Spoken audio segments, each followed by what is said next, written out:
August 5th, 2024, shocking news hit Kenya's business community. Mobius Motors, once hailed as a solution to Africa's mobility problems, had been abruptly shut down and placed under liquidation. The company, which promised affordable, rugged vehicles built for Africa's tough terrain, had collapsed. What went wrong? How could a company with so much promise, millions of dollars in funding, and a strong vision fail so spectacularly?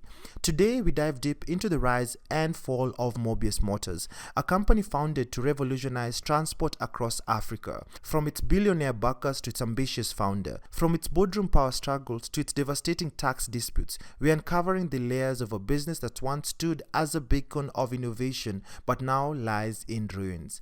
Welcome to the Business Graveyard, where we tell stories of brands and businesses that have gone under or are struggling, in order to gain insights and lessons so that history may not repeat itself in your entrepreneurship undertaking.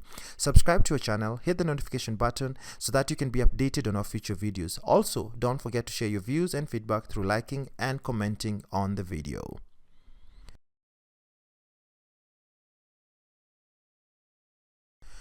Mobius Motors was a brainchild of Joel Jackson, a young entrepreneur whose credentials seemed impeccable, a TED Fellow, Forbes Under 30 honoree, and a recipient of several international innovation awards.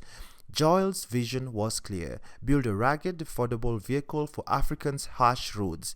Inspired by his work with a social enterprise in rural Kenya, Jackson saw firsthand the need for a robust vehicle that could handle the tough terrain at a price within reach for the average African consumer. Imagine if your daily commute involved tens of kilometers on these kinds of roads. Driving this kind of vehicle without any nearby service stations or breakdown assistance.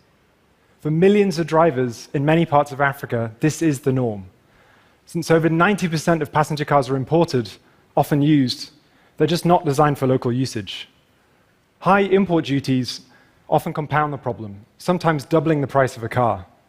So most vehicles are either too expensive or too unreliable for the average consumer.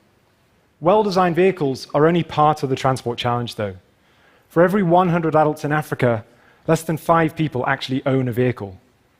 Public transport is available, and in countries like Kenya, it's often run by local entrepreneurs using minivans like this. But in most rural and peri-urban areas, it's fragmented and unreliable. In more remote areas without transport, people have to walk, typically tens of kilometers to get to school, or collect clean drinking water, or buy supplies from nearby markets. Bad roads, disparate communities, low average income levels, and inadequate vehicles all impair the transport system. In 2011, Joel founded Mobius Motors with high hopes and a clear mission. His team spent months developing the first prototype, the Mobius One, but it was far from the sleek SUVs that dominate Nairobi's roads. Mobius One was underwhelming, to say the least, bare-bone vehicle designed to be affordable yet functional. Though it failed to impress on the looks department, it laid the foundation for the company's design philosophy: simplicity, durability, and cost efficiency. Mobius Motors was officially registered in 2011, with Joel and Mobius Motors UK as its primary shareholders. Its first 4 years, according to its books of accounts, were focused on research and development, but as the years passed, it became clear that Mobius Motors was burning through cash faster than it could produce vehicles. In 2012, Mobius Motors set up an office at Samia Business Park in Nairobi, inching closer to its dream of launching Mobius 2, a more refined model. The company also started raising money, with Kenya shilling 60 million being received in its books, funded by its UK investors. Mobius Motors UK was Joel's primary backer, and they pumped in millions into the venture. The investments went into setting up the production line towards the actualization of Mobius 2. In 2013, an additional 150 million Kenya shillings was pumped in its business by Mobius Motors UK. The year ended with a net loss of 1.9 million. By 2014, Mobius Motors was bleeding money. Administrative costs soared, with staff salaries alone reaching a staggering 90 million. Yet the company's revenues amounted to a mere 500,000, likely from the deposits of the future vehicle sales. That year, the company recorded a net loss of 112 million, a figure that would more than triple the following year. More money was being pumped into the business through Mobius Motors UK, having the total share premium at that particular point ending at 383 million Kenya shillings. In 2015, Mobius Motors finally launched Mobius 2, their flagship vehicle designed for the African market. At a price range of Kenya shillings 1.5 million to 1.9 million Kenya shillings, it was positioned as a low-cost alternative to imported second-hand SUVs. But despite the fanfare surrounding the launch, sales were disappointing. Mobius sold only 10 vehicles that year, generating a paltry 16 million Kenya shillings in revenue. By this time, staff costs had ballooned to Kenya shillings 111 million Kenya shillings, and the company was hemorrhaging cash. Losses for 2015 hit 340 million Kenya shillings, prompting the need for more funding.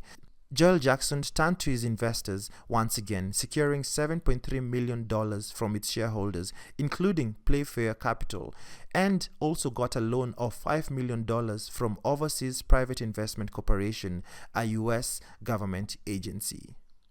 Despite the new investments, the losses continued to pile up. In 2016, Mobius posted a net loss of 278 million. Revenues from the sales that year marginally increased to 19 million from 16.8 million the previous year. Despite the investments and the product getting into the market, there was still no significant demand for the vehicles. The following year, 2017, revenues dropped drastically, falling to a mere 1.5 million Kenya shillings. Going by the sale price of Mobius 2, it only means that they only sold one vehicle that year. This was significantly alarming. It is now clear that Mobius Motors had made a critical error.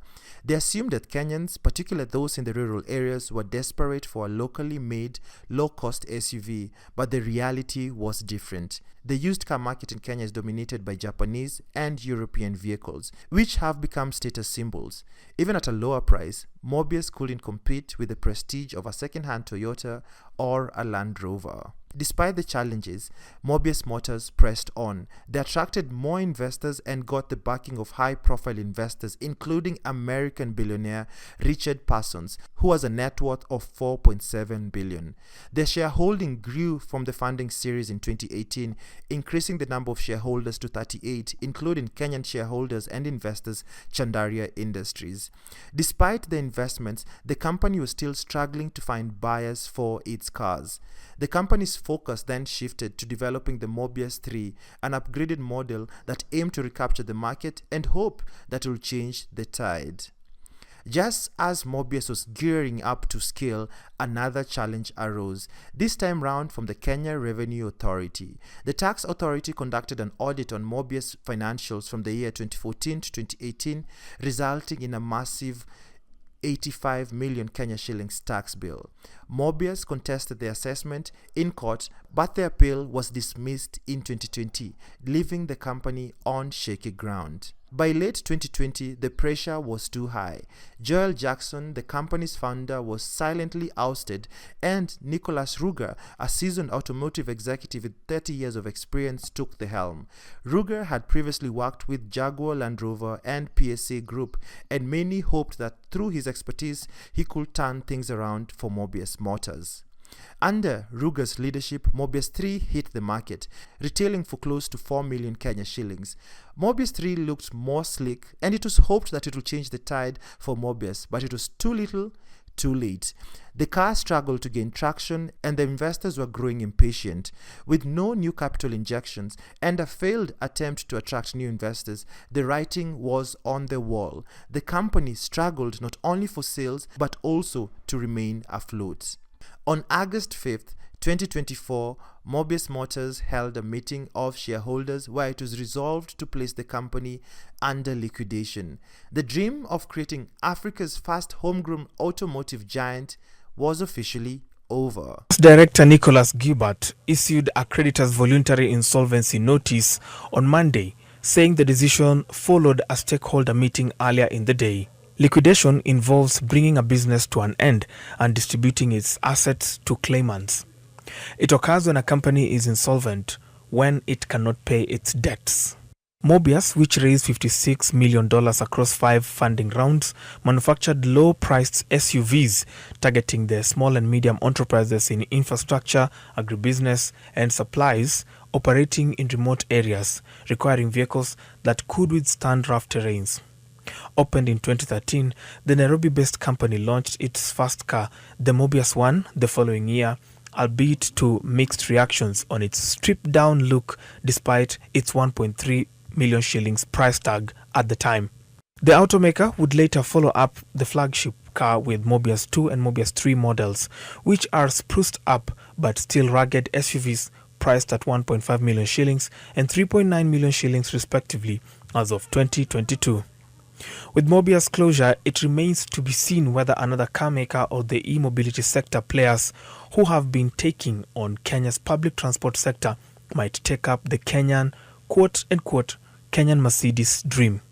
Mobius Motors was built on an ambitious dream, but in the end it was brought down by a combination of poor market fit, spiraling cost, and investor fatigue. So what can we learn from the fall of Mobius Motors? Here are my 5 key lessons. 1. Investor confidence is built on result. Despite the significant investment, Mobius never delivered the sales numbers investors needed to stay engaged. 2. Understand your market. Mobius misread Kenya's car market. Consumers were more interested in affordable second-hand vehicles than locally made SUVs. 3. Experience matters. While Joel Jackson was an inspiring visionary, his lack of experience in the automotive industries proved to be a major drawback. 4. Don't underestimate the cost of scaling. Mobius consistently underestimated the capital required to build and scale a car company, leading to financial strain. 5. Tax disputes can cripple a struggling business. The KRA's tax assessment was a major blow to Mobius, compounding the company's already significant financial challenges. Thanks for joining us for this episode of Business Graveyard. Don't forget to like, comment, and subscribe for more stories of businesses that have risen and fallen. Until next time, remember, history doesn't have to repeat itself if we can learn from the past.